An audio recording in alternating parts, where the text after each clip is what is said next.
This is going to be a quick run through of everything you need to know from the Phase 4 patch notes to be caught up and ready for launch. There are a lot of exciting changes coming along with the final leveling grind to 60 that we're going to take a look at. These are pretty long patch notes, but I've read through them already and tried to make this quick and concise rather than read and react to them for the first time.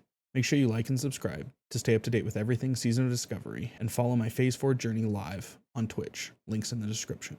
Let's kick this blue post off with the release dates for everything coming in the phase. The phase itself, which will launch later today, July 11th at 1 p.m. Pacific, 4 p.m. Eastern. A week later, we'll have the world bosses Azure Ghosts and Doomlord Kha'Zix go live on the 18th at the same time of day as the phase launch.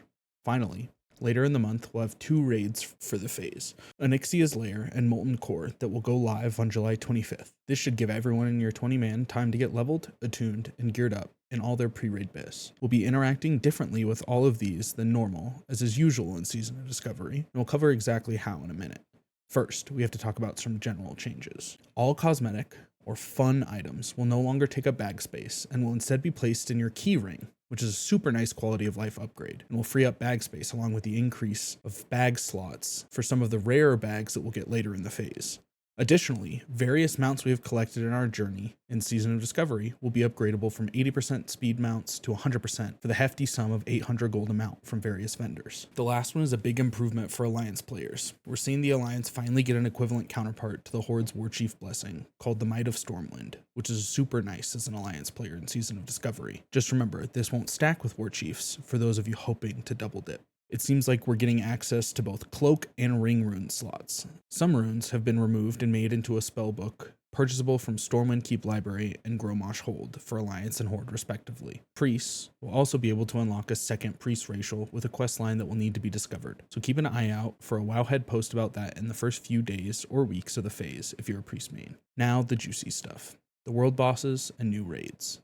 The bosses, coming the 18th, will be single boss instance raid content, designed to be done with 20 players but allowing up to 40. The difficulty and number of loot drops will not change if you bring over 20 raiders to the encounter, and the raids reset twice a week. There are portals to these instances in the Blasted Lands and Ashara. Next we have Onyxia's Lair, coming the 25th, which will be scaled like the bosses and reset on the same twice weekly lockout. So you can bring 20 to 40 raiders, but will get the same amount of loot no matter how many people you bring. If you can find the bodies, it might be good to bring a few more than 20 for your first week or two, to make the runs go smoother if you think your raid might struggle in the beginning of the phase. Molten Core will be the main raid content of the phase, and will work a little differently than the world bosses and Onyxia's Lair. It will be locked to exclusively a 20-man raid team, and only reset once weekly rather than twice weekly. As stated in the blue post, there will be something like a challenge mode or opt-in hard mode that you can access with an NPC inside the instance. Completing this hard mode seems like it will give more or better rewards or both, so it may be something worth tackling once your raiders are geared up enough to take on the challenge. We'll have to wait till the 25th to really see how worth it the hard mode is and the rewards are compared to the challenge. Additionally, bosses in Sunken Temple now provide more XP. Just like in previous phases, the old raid has given more XP once it's old content. We're also getting a new level 60 dungeon that will be live on phase launch, but it looks like we'll need to do some sort of attunement for it in order to access it or clear it. And we're getting a new currency from dungeon bosses, level 55 plus, called Tarnished Undermine Reel, which each boss will drop once daily and can be spent at a vendor in Booty Bay. The dungeon armor quests will also go live with this phase, so make sure to get those, as it's a great way to earn up to 8 pieces of pre-raid biss depending on your class. Next, we have the new world event called Blackrock Eruption, which will take place in Searing Gorge, Blackrock Mountain, and Burning Steppes every 2 hours. When the event is active, Blackrock Mountain will become unstable, causing additional mob spawns as well as environmental hazards.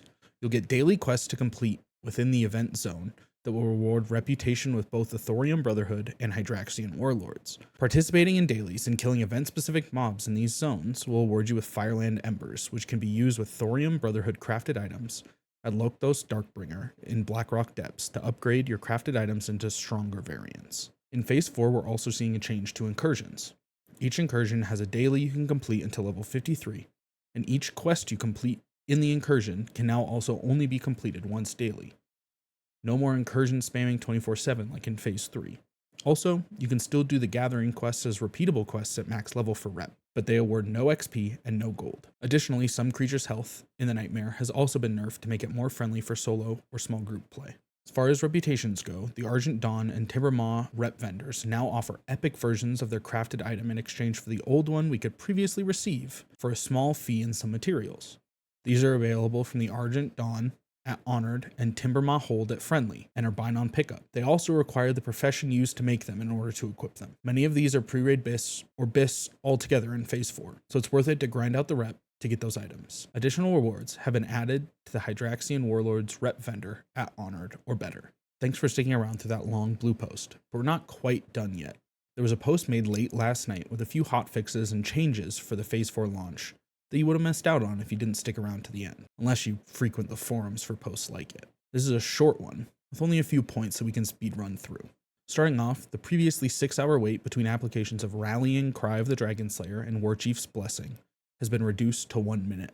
A bug with Rolling Thunder and Shieldmaster was fixed. There's been a buff to Alchemy where Mixologists and Transmutation Specialized Alchemists can now get 1 extra resource guaranteed from each of their specialized recipes, meaning more gold out of your mats if you're an alchemist. Main Gauche will still discount Sinister Strike even if the attack doesn't land. And we see another nerf to Incursion enemies, where all non-elite, non-boss mobs in the Nightmare have had their bonus health and damage increases of 50% reduced by 33%. Again, nerfing Nightmare mobs to make it more accessible to do solo or in a smaller group. And 2 much needed bag updates. The pattern for Runecloth bags, which have 18 slots, are available for purchase for Undermine Real, the 55 plus dungeon boss currency, and the Bottomless bag and Anitzia Hide backpack are both 20 slot bags. I hope you found this helpful and have some success in Phase 4 on launch. Don't forget to send this video to your friends and guildies. A like and a follow help out the channel a ton, and I'll be streaming more Season 4 content on my Twitch channel, links in the description. Thanks for watching.